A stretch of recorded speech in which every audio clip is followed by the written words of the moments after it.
Hi and welcome. I'm so glad you're here. This week I've been continuing my research on how I can best help those high achieving women who all seem to suffer from self-doubt and imposter syndrome at some time or another.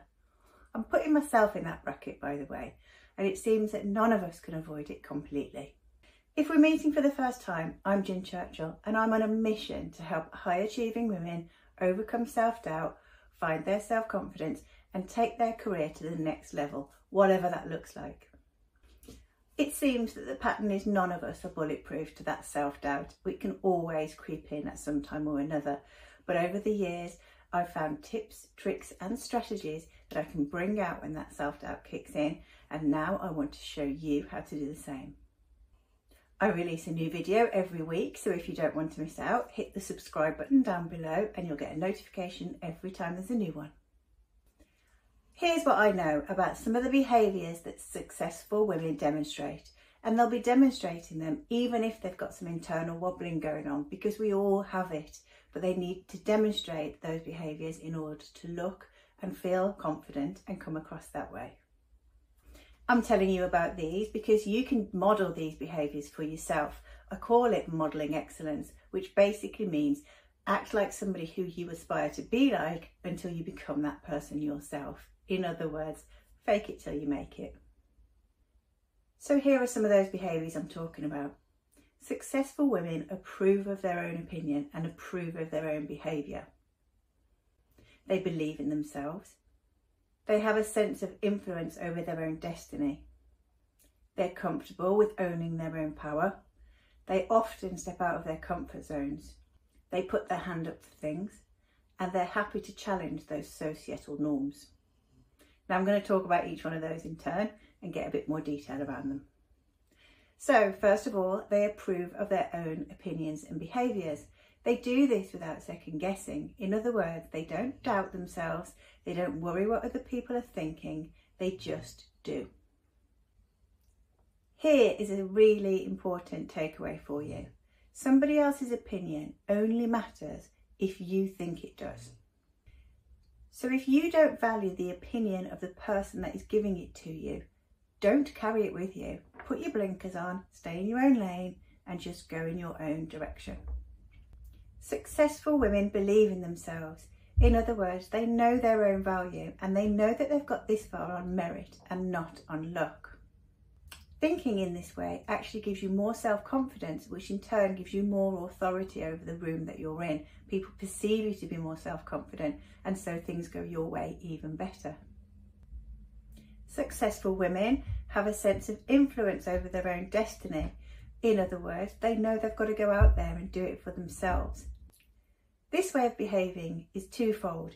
First of all, you can't blame external factors when things go wrong, but when things go right and well for you, it means you have to take the credit for it. You can't say it was because of a great team or a great partner or a great boss. You have to take the credit for yourself.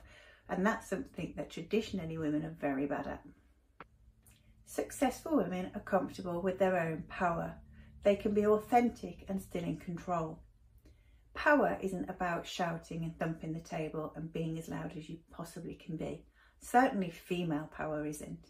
But it is about being in control, getting your voice heard, and being able to influence the circumstances around you in a positive way. Successful women often step out of their comfort zone, and they do this knowingly because they know it's the only way to grow. And I'm not talking about massive dramatic steps here. I'm talking about a tiny baby step into what I like to call your stretch zone, which is where new things can be learned, new things can happen, and that's how you grow. Successful women put their hand up. What do I mean by that? They say yes to opportunities, even if they haven't got the solution to how they're going to deliver that opportunity yet. This is another way to grow. It's also a way to become more visible, and that's really important for career progress. You can be the best that you can possibly be, but if nobody can see it, it's not going to get recognised. And finally, I said that successful women are able to challenge those societal norms. I know it's a technical term, but it basically means those outdated values that we still carry around with us without even realising. They're probably unspoken, In fact, in today's inclusive world, they're probably unspeakable.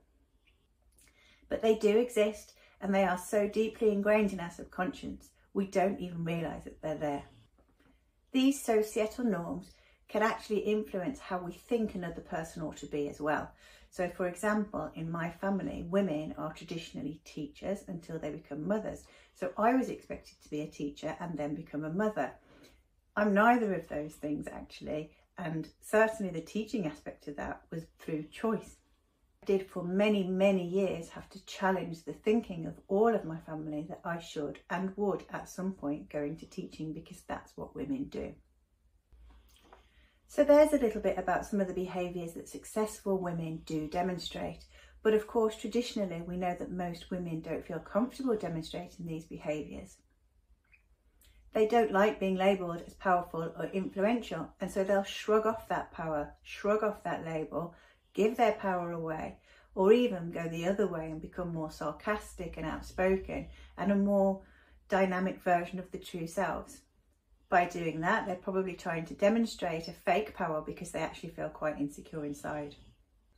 And that's why I think it's so important for all of us to learn how to demonstrate these behaviours.